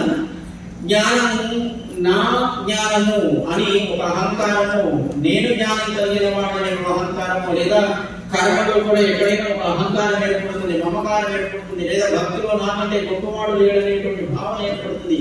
ఇవన్నీ కూడా భగవంతుని పొందింప చేయడంలో ప్రాకృతికమైన సంబంధంలో ఉన్న ఈ శరీరం అనేటువంటి ప్రకృతిలో ఉన్నది మనకంత సులభం కాదు అని ఆయన చెప్పాడు. మరి ఇదంతా సులభం కాకపోతే నేను పొందేదేనా అయ్యా అని దుఃఖించినటువంటి అర్జునుడిని చూసి, నన్ను పొందడానికి నీకు చివరి ఉపాయాన్ని చెప్తున్నానయ్యా, దీని చరమ ఉపాయం అంటారు. దాన్ని వివరించేటువంటి శ్లోకానికి చరమ శ్లోకము అంటే చివరి శ్లోకం అని అర్థం కాదు, చరమ ఉపాయాన్ని వివరించేది కనుక దానికి చరమ శ్లోకం అని పేరు. ఎందుకంటే 18వ అధ్యాయంలో ఉండేటువంటి ఆ శ్లోకాలలో 66వ శ్లోకం ఈ శ్లోకం. దాని తర్వాత మళ్ళీ 6 శ్లోకాలు ఉన్నాయి. 72 శ్లోకాలు 18వ అధ్యాయంలో. 66వ శ్లోకంలో చివరి ఉపాయాన్ని చివరి శ్లోకంగా ఎందుకు వివరిస్తున్నారంటే, చివరి ఉపాయంగా భగవంతుడి చేరడానికి జ్ఞాన, భక్తి, కర్మ, ప్రపత్తి లేదా అవతార రహస్యం ఇవన్నిటిని దాటి సులభంగా మనని భగవంతుడి దగ్గరికి చేరుతున్నది. భగవంతుడు తానే మనల్ని స్వీకరించడానికి, ఆయన ఉపక్రమించడానికి కారణమైనది ఏదో దాన్ని వివరించే శ్లోకం కనుక దీన్ని చరమ శ్లోకం అని, చరమ ఉపాయమని మనకి పెద్దలు చెప్పారు. దాన్ని భగవద్ రామానుజులు ఇది అందరికీ తెలియాలి అని వారు సకల మానవాళికి దాన్ని ఉపదేశం చేశారు. మంత్రత్రయంలో అది కూడా ఒకటి. దాన్ని మనం ఒకసారి స్మరిద్దాం. సర్వధర్మాన్ పరిత్యజ్య మామేకం శరణం వ్రజ త్వా సర్వపాపేభ్యో మోక్షయిష్యామి ప్రవేశయిష్యామి మా శుచః. దుఃఖించాల్సిన అవసరం లేదు అంటున్నా. నీకు మోక్షం లభిస్తుంది. ఎట్లా లభిస్తుంది? నేను నీకు మోక్షాన్ని ఇస్తాను. నువ్వు కోరుకుంటే రాదయ్యా, నేను ఇవ్వాలని సంకల్పిస్తే ఏర్పడుతుంది. అంటే నేను ఇవ్వాలని సంకల్పించాలంటే నువ్వెలా ఉండాలి? మాం ఏకం శరణం వ్రజ. నీవు మోక్షాన్ని పొందాలి, నీకు మోక్షాన్ని ఇవ్వాలని సంకల్పించాలంటే ముందు నీకు కర్మకు కారణమైనటువంటి పుణ్యపాపాలను నేను తొలగించాలి. అలా నేను తొలగిస్తాను. ఆ పుణ్యపాపాలను నేను తొలగిస్తాను. అయితే తొలగించాలంటే నువ్వెలా ఉండాలి అంటే మామేకం శరణం వ్రజ. ఒక దృఢమైనటువంటి విశ్వాసంతో నన్నే శరణు కలిగి ఉండు. అలా ఉండాలంటే ఏం చేయాలి? సర్వధర్మాన్ పరిత్యజ్య. ధర్మము అంటే ఉపాయము అని భగవద్ రామానుజులు ధర్మ శబ్దానికి వారి గీతా భాష్యంలో వ్యాఖ్యానాన్ని అనుగ్రహించారు. ధర్మం అంటే ఆచరించేది కాదు. ధర్మం అంటే ఆచరించేదని ఒక అర్థం ఉన్నా, ధర్మం అంటే ఉపాయం అని ఒక అర్థం ఉంది. భగవంతుడు తానే ఉపాయమై ఉంటాడు, భగవంతుడు తానే ఉపేయము అయి ఉంటాడు. అంటే పొందాల్సినది తానే, పొందడానికి తానే కారణమై ఉంటాడు. ఇప్పుడు ఆలయంలోకి వెళితే ఆయన పొందాలంటే ఎక్కడ చేరి ఆశ్రయించాలి? అక్కడ చేరిన తర్వాత ఎక్కడ చూసి మనం నమస్కరిస్తాం? పాదాలను నమస్కరిస్తాము. ఆ పాదాల దగ్గరికి చేర్చుకునేది ఆయనే.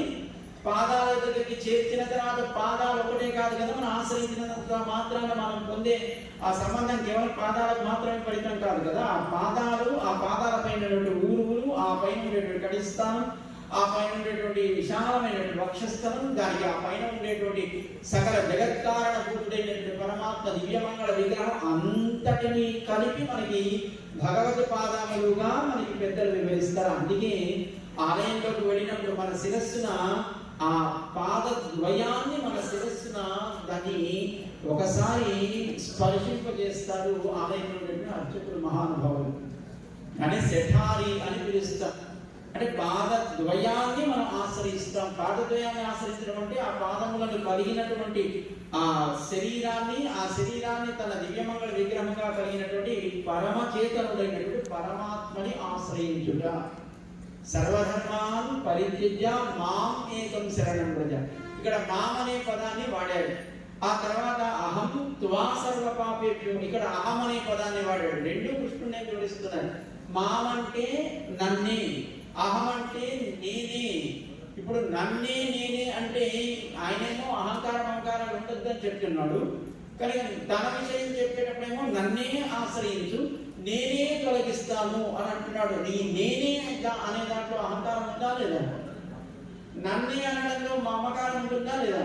మరి ఆయనలో అహంకారం అహంకారాలు ఉండొచ్చు, జీవుడిగా ఉండే మనలో అహంకారం అహంకారాలు ఉండకూడదు. అంటే మనకుండే అహంకారం అహంకారాలు మన వినాశనానికి కారణం అవుతాయి. ఆయనలో ఉండేటువంటి అహం అనేది నేనే చెయ్యగలను అని మనకు ఒక విశ్వాసాన్ని కలిగించేటువంటి అహం భగవంతుడిలో ఉండేది. నన్ను ఆశ్రయించడం వల్లనే నీ ఉత్తమ గతిని పొందుతావు, ఆ సంబంధం నీకు ఎప్పుడూ అనివార్యం సుమా అని ఆ మామని చెప్పడంలో ఆయనలో ఉండేటువంటి ఒక సంబంధం ఏంటి? ఈ రెండు శబ్దాలకు అర్థం అంటే భగవంతుని ఆశ్రయించడానికి తగిన గుణాలు ఆయనలో ఉండవు. ఇప్పుడు మీకు ఏదైనా కష్టం కలిగితే, ఎవరికైనా డబ్బు సహాయం కావాల్సి వస్తే ఎవరిని అడుగుతారు? వీళ్ళు డబ్బు ఉన్నవాడిని అడుగుతారా, లేని వాడిని అడుగుతారా? ఉన్నవాడిని కదా అడగాల్సింది. సరే, ఉన్నవాడిని అడగడానికి ఉండటం అనే గుణం వాడిలో ఉండాలి, ధనవంతుడు అనే గుణం వాడిలో ఉండాలి. సరే, వాడు ధనవంతుడే, మనం అడిగాము, మరి అడిగితే ఇవ్వాలా వద్దా? ఇచ్చే ఉదాహరణ గుణం కూడా ఉండాలా వద్దా? మరి వాడు డబ్బు ఉంటే సరిపోదయ్యా, ఇవ్వగలిగే ఉదాహరణ గుణం కూడా, దాన గుణం కూడా వాడిలో ఉండాలి. ఉంటేనే మనం అక్కడికి వెళ్ళి ప్రయోజనాన్ని పొందగలుగుతాం. కనుక ఆశ్రయించడానికి కావలసినటువంటి గుణాలు కొన్ని, ఆశ్రయించిన తర్వాత ఆశ్రయించడానికి మన వెనకాతలో ఒక కార్యం ఏదో ఉంటుంది మన మనస్సులో, దాన్ని నెరవేర్చడానికి కావాల్సిన గుణాలు కొన్ని. భగవంతుడిలో ఉండేటువంటి అసంఖ్యాకమైనటువంటి కళ్యాణ గుణములని రెండే వర్గాలు. ఒకటి ఆశ్రయించడానికి వీలయ్యే గుణాలు, రెండు ఆశ్రయించిన వాడి కార్యాన్ని సఫలం చేయడానికి ఉండే గుణాలు. వాటిని మనకి ఆశ్రయణ సౌకర్య ఉపపాదక గుణములని, ఆశ్రిత కార్య ఉపపాదక గుణాలని రెండు వర్గాలుగా మనకి శాస్త్రకారులు చెప్తారు. ఆశ్రయించడానికి సౌకర్యంగా ఉండేటువంటి గుణాలు కొన్ని, ఆశ్రయించిన వాడి కార్యాన్ని నెరవేర్చే గుణాలు కొన్ని. మొత్తం ఇవన్నీ ఆయన అసంఖ్యాకమైన గుణాలలో రెండు వర్గాలుగా ఉంటాయి. ఆశ్రయించడానికి ఆయనలో ఏమి ఉండాలి? వాత్సల్యం ఉండాలి, అలాగే కరుణ ఉండాలి, అలాగే ఆయనలో సౌలభ్యం ఉండాలి. ఇలా కొన్ని గుణాలు. ఆశ్రయించిన తర్వాత మనకేం అవసరం ఆయనకు తెలియాలని వద్దాం. మనకు చెప్పకుండానే మన అవసరాన్ని తెలుసుకొని మనకి దాన్ని ఇవ్వగలిగే వాడెవడో వాడే నిజమైనటువంటి గొప్పవాడు. కనుక మనకి ఏ కష్టం ఉంది, మన అవసరం ఏంటో తెలుసుకోగలిగేటువంటి జ్ఞానం ఆయనకు ఉండాలి. దాన్ని తీర్చగలిగేటువంటి శక్తి ఆయనకు ఉండాలి. జ్ఞానము, శక్తి.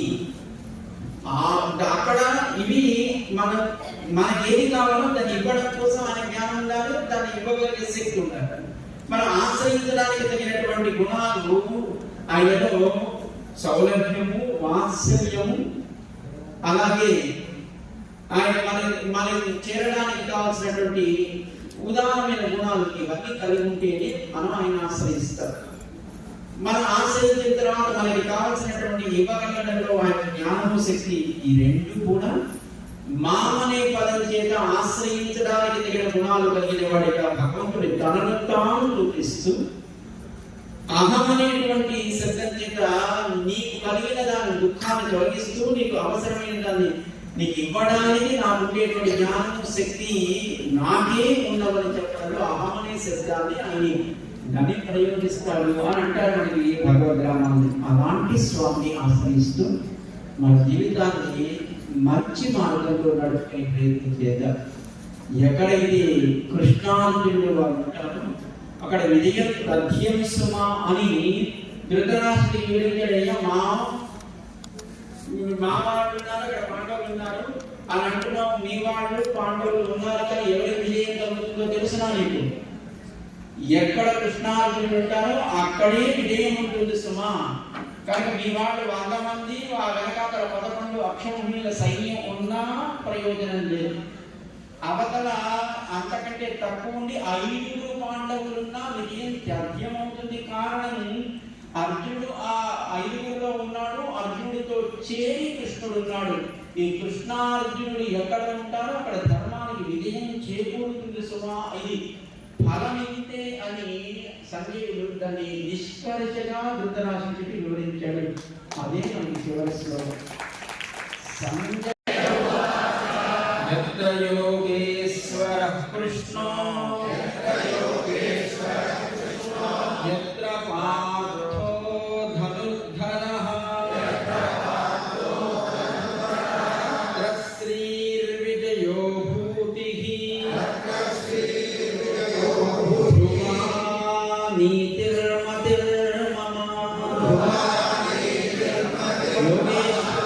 కృష్ణుడు ఎక్కడ ఉంటాడో అట్లాగే ధనుర్ధారి అయినటువంటి అర్జునుడు ఎక్కడ ఉంటాడో ఏమి ఏర్పడుతుంది. దాంట్లో మళ్ళీ వివరించేటప్పుడు యోగేశ్వరుడు అంటే సకల జగత్కారణమైన వాడు కృష్ణుడు. అలాగే ధనుర్ధారి అని అంటే అయ్యా నువ్వు కార్య ఉన్ముఖుడివి కావాలి, ధనుస్సును ధరించి నువ్వు ధర్మాచరణ చేయాలి అని ఆ సకల జగత్కారణభూతుడైనటువంటి కృష్ణుడి మాటని తూచా తప్పకుండా చెయ్యడం కోసం ధనుస్సును ధరించినటువంటి అర్జునుడు ఎక్కడ ఉంటాడో అక్కడే విజయం ఉంటుంది. ఆయుధం పట్టినంత మాత్రాన విజయం రాదు. ఇది ధర్మం సుమా. దీనికోసం తప్పక ఆయుధాన్ని ధరించవలసినదే అని కృష్ణుడు చెప్పిన మాటని విశ్వసించి కృష్ణుడే రక్షకుడు, కృష్ణుడే నాకు సర్వం, కనుక కృష్ణుడు చెప్పాడు కనుక నేను దీన్ని ధరించి ఉండవలసిందే, యుద్ధం ఉండవలసిందే అని ఆ విశ్వాసాన్ని కలిగి ఉన్నటువంటి కుంత్రీపుత్రుడైనటువంటి అర్జునుడు ఎక్కడ ఉంటాడో అక్కడే విజయం ఉంటుంది. అందుకోసమే మనకి భగవద్గీత కేవలం ఏదో భగవంతుడు ఏదో పాపం ఏదో కష్టంలో ఉన్నవాడు కదా, ఏదో 4 మంచి మాటలు చెప్తే వీడి కష్టం తొలగుతుంది, వీడి దుఃఖం తొలగుతుంది అని చెప్పడానికి ఉపక్రమించినది కాదు. నీ కర్తవ్యమేమో దానికి నువ్వు ఎలా ప్రవర్తించవలను, అవసరమైతే యుద్ధం చేయాలి, అది నీ క్షాత్ర ధర్మం సుమా అని దాన్ని వివరించి చెప్పి అర్జునుడు తన ఉండే సంశయాలని తొలగి కృష్ణుడి మీద ఉండే విశ్వాసం చేసే యుద్ధానికి తను సిద్ధపడేట్టుగా చేశాడు స్వామి శ్రీకృష్ణుడు. అది భగవద్గీతలో ఉండేటువంటి ప్రధానమైన అంశం. దాంట్లో చాలా ఉన్నాయనుకోండి. జీవుడు అంటే ఏంటి, ప్రకృతి అంటే ఏంటి, రెండింటికి కారణభూతుడైన తానేమి, అలాగే ఈ ప్రకృతి ఎన్ని రకాలుగా ఉంటుంది, దాంట్లో ఏది అచేతనము ఏది చేతనము, పురుషుడు అంటే ఎవరు, అక్షరుడు అంటే ఇలా సకల ఉపనిషారాన్ని 18 అధ్యాయాల్లో వివరించి వాటన్నిటికీ కారణభూతమై సర్వము తనలో వ్యాపించి ఉండేటువంటి తన విశ్వరూపాన్ని దర్శింపచేసి అలా చూడడానికి కూడా చాతకాని అర్జునుడికి దివ్యమైనటువంటి నేత్రాలను ఇచ్చి తానే తన రూపాన్ని దర్శింపచేసి అర్జునుని ధర్మ ఆచరణముఖునిగా చేసినటువంటి మహనీయుడు, ఉపకారకుడు, సకల లోక ఉపకారుడైన వాడు, గురువుగా జగద్గురువుగా ఉండేటువంటి కృష్ణుడు మాత్రమే. జగద్గురువు అంటారు, అవన్నీ కేవలం పేరు పక్కన పెట్టుకోవడానికి తప్ప ఎందుకు పనికిరావు. కానీ జగద్గురువు అంటే కేవలం కృష్ణుడు మాత్రమే. ఆ కృష్ణతత్వాన్ని, కృష్ణుడి యొక్క చెప్పిన విషయాన్ని సరైన విధానంలో సమాజానికి అందించగలిగే వారు కూడా జగద్గురువుగా లోకంలో ఆశ్రయింపబడడానికి స్థానమై ఉంటారు. అందుకే మనం కృష్ణుడిని జగద్గురువు అంటాం, ఆ తర్వాత రామానుజుని జగద్గురువు అంటాం. అలా కృష్ణతత్వాన్ని, కృష్ణుడు చెప్పిన గీతాసారాన్ని, ఉపనిషత్సారాన్ని స్పష్టం చేసేటువంటి మహనీయుని ఎవరినైనా అలా ఆశ్రయించవచ్చు. అది మన సంప్రదాయం, అది మనకి పెద్దలు నేర్పిన ఒక అద్భుతమైనటువంటి మార్గం. ఆ మార్గంలో నడిచే విధంగా మనందరం ప్రతి సంవత్సరం గీతాన్ని అందరం కలిసి ఒక చోట చేరి ఆ భగవంతుడి యొక్క దివ్యమైన వాణిని ఒకసారి స్మరించడానికి ఉపక్రమిస్తున్నామంటే అది కూడా ఆయన అనుగ్రహం తప్ప వేరు కారణం కాదు. ఆచార్య అనుగ్రహం తప్ప వేరేది కారణం కాదు. సూర్యాపేటలో లక్షలాది మంది ఉండొచ్చు, మేమంతా మనుషులు అనుకుంటూ ఉన్నారు. కానీ మనిషి అంటే ఎలా ఉండాలి, మనిషి అంటే ఎలా ప్రవర్తించాలి, ఆ ప్రవర్తించడానికి కావాల్సిన జ్ఞానం ఏది, ఆ జ్ఞానానికి తగినటువంటి కార్య దక్షత ఎలా ఉండాలి, దాని వెనకాతల ఎవరు కారణమయ్యారో వారి పట్ల భక్తి ఎలా ఉండాలి, ఇదంతా తెలుసుకోవడానికి ఇక్కడికి చేరిన మీరు నిజమైనటువంటి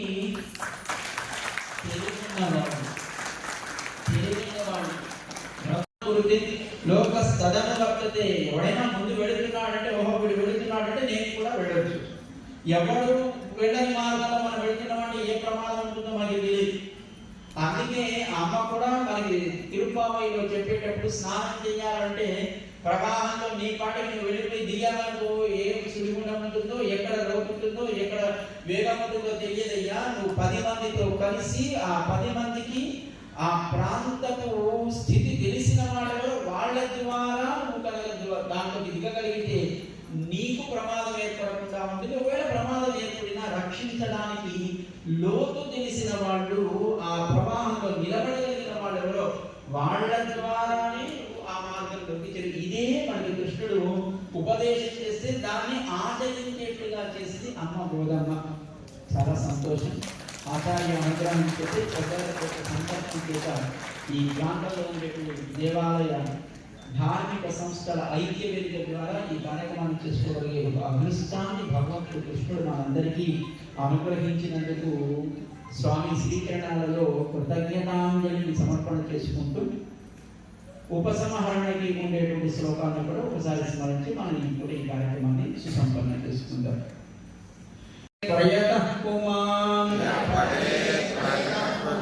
విష్ణో పరమవాప్నోతి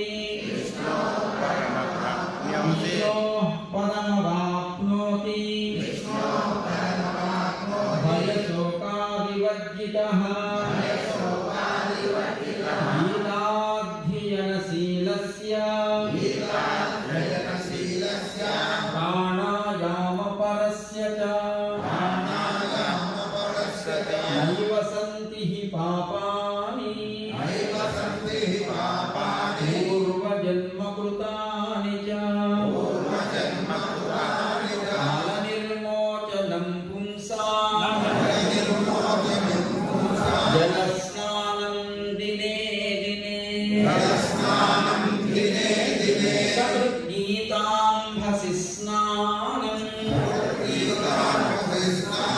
సంసార మదమోచనం